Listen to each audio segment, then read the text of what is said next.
right, Aaron Parker, Parker Safes and Vaults, Shelbyville, Tennessee.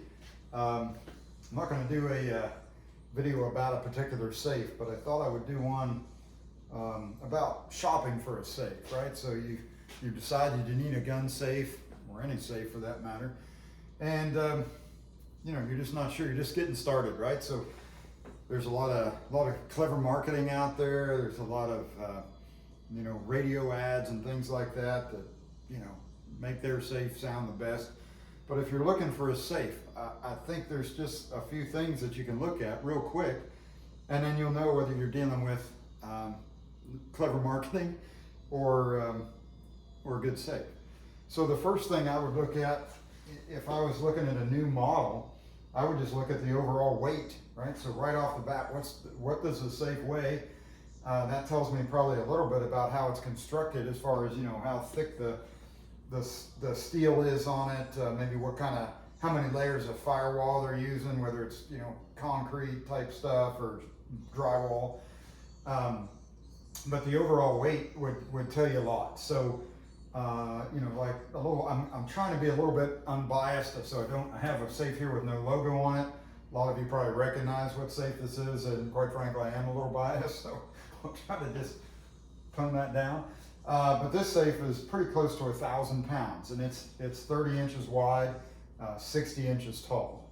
And while I'm on that subject, a lot of companies use their dimensions in their models, or in their model line.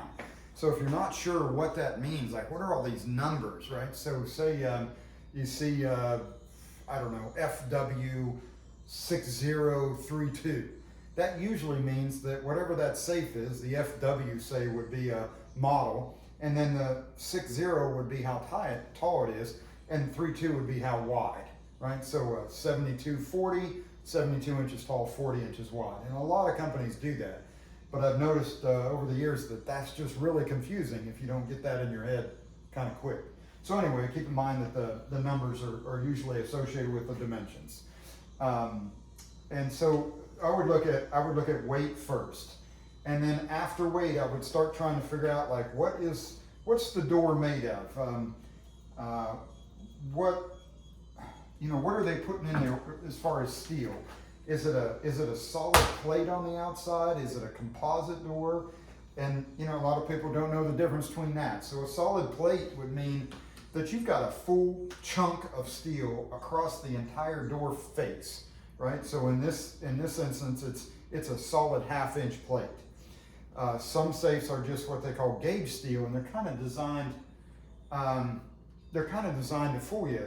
They look thick when you open them up. They might be, you know, they might be 1.5 inches thick or so, but they're just hollow. So they have an outer skin, then sometimes maybe a layer or 2 or 3 of drywall, and then another layer of steel sometimes to kind of hold that all in. But often what I see is one layer of gauge steel, rather thin steel, like 12 gauge or sometimes 10, 11. Let's see, so this might help a little bit. This would be a gauge, a composite door safe, right? So this is the face of the door, and it's going to be just thinner steel here, right? I think in this case that's about 12 gauge. So that's it though. So then they would have sheetrock in here. This little void in here would be where all the bolt works are, and then they might have a layer of sheetrock here, and that's it. So your steel on that door, even though the door edge kind of looks thick, it's probably just gauge steel, one layer, fairly easy to grind or cut through, and that's it, right? Same thing goes for the body. So the body, a lot of times, are just one layer of steel and then a couple layers of sheetrock or drywall. And so if you were to cut that steel off the, you know, cut a square off the, you know, the back or the sides, you're in. You push that drywall in or bust it in, and that's it. You're done. Some safes have like 2 layers of steel with a concrete type material in there. Some have ceramic, but of course 2 layers of steel, and then those thicknesses, that's going to make a difference. So you might have to cut through 1 layer of steel, kind of chip or chisel out all their fire cladding, which may be like a concrete material, and then you're still working in that trough and now you got to cut into that next layer of steel before you get into the contents. If you're wondering about it, like when you swing a door, it should kind of feel substantial, like this one does. Like it's, you know, there's a lot to that right there. Another thing you can do, I don't know if you can see me, and let me pull this off here. So now some stores might not like this idea, right? But we don't mind here, but you might want to, you know, be careful if you're going to do something like this, and be careful doing it. But if you put your foot here and then put your hand here and pull on the top, a lot of times you can see that entire door edge flex, right? So you'll feel it, like the whole door moves. That is generally going to tell you that you've got a composite door. Because a steel door isn't, you know, solid plate door, you're just not going to flex it. So why is that important? Well, this particular, this was a entry-level safe, I would call it, big box store brand. But this safe, we pried the door right off of this with, I shouldn't say we, but my son did, with one of our big pry bars. I wanted him to get in there and strip all the drywall out. The safe was kind of destroyed, and we were just going to take it to a scrap yard. But I had to strip the sheetrock out first. And I said, hey, see if you can get into that. And it was just a few minutes. It wasn't long. It was surprisingly short. I wish I'd have videoed that. But anyway, that can be done. With pry bar, you can get, you know, you can just start bending and things will flex and you'll gain access probably quicker than you think. With a plate steel door, you're probably not going to do that. I mean, like Jaws of Life maybe would move something, but a pry bar is just not going to get it. You know, wedges are just not going to get it. Sledgehammer, not going to happen. So, all right. So overall construction. So weight, overall construction. You know, door flex. Check all that kind of stuff out.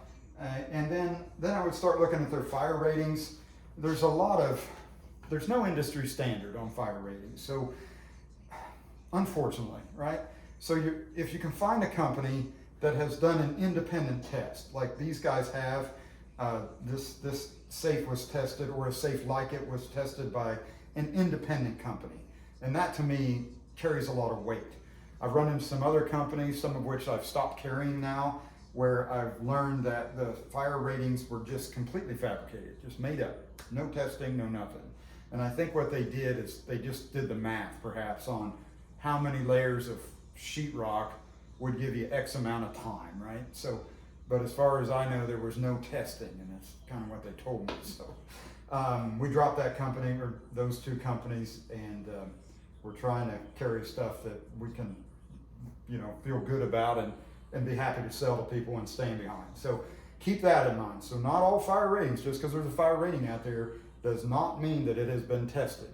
So if it hasn't been tested, you know, maybe the math's right, but man, I would rather have an independent company that's not affiliated with a safe manufacturer do the test. Warranties are another thing. So most safe companies will have a, you know, they'll talk about the lifetime warranty, but check them out. See if they're going to charge you for freight one or both ways, or for an installer to come and get the old one and put the new one in and all that. Because if they're charging you, if they set the price for that, they're probably going to get a lot of money back out of you for a quote unquote free warranty replacement. So be careful with that. These guys, they do no charge. So, you know, if you have a warranty replacement, you know, they'll pay an installer to come in, take the old safe out, put the new safe in. The customer doesn't pay anything. So that's kind of cool, but another thing to check out. And then after that, I would say then, once we look at construction, fire rating, all that, I would say the next thing to look at is just, you know, how is it laid out? Is the door organizer, if it has one, is it just the cheapest nylon they make, or is it more of a, more of a ballistic nylon, thicker gauge stuff? And you know, you can tell that just by looking at stuff. Like in this case, you know, the shelving's all padded. You can just tell that they've taken some time to do it all. But be wary of things like, you know, when they're trying to sell light kits and door organizers and dehumidifiers, and they're adding all that in there saying free, they're trying to get you to buy the safe, but you can always buy that stuff later, right? You want the best box you can afford first, then we can deal with all that other stuff, right? So the amount of bolts to me don't really matter if the door doesn't flex and the body doesn't flex, right? So you could have, like on a lot of government safes or commercial safes, there might only be a few, maybe 1/2 inch or 5/8 inch solid rod. There's none of these, most of the time, these great big bolts that, kind of make the safe door look flashy. You don't need that if the door doesn't flex and the body doesn't flex. So if those two things are going to stay put, you could get by with probably 2 bolts, 2 locking bolts, and none on the top or bottom. In this case, we've got 4-way active bolts and a gear drive and 3-stage bolt works, which that all does add up to a more secure safe. But in reality, if nothing flexes and you can't pry into it, I think the bolts are secondary. So, corner bolts and flat bar stock and quote unquote military style locking bolts probably is more of a gimmick to me, in my opinion, than a real, feature. I hope that helps. I think I've kind of covered everything I was thinking of, but locks are another thing. Mechanical locks have been around since about 1848 specifically. They've been around longer than that, but the Sergeant Greenleaf, mechanical lock has been around since 1848. They haven't changed much. Now there's some off brands of that are kind of competing. But most of them are really good. Electronic locks have come a long way in the last even 10 years, and so most of those are good too. These guys have their own brand of lock, and you can check that too, like how easy is the battery to get to. In this case we have dual batteries.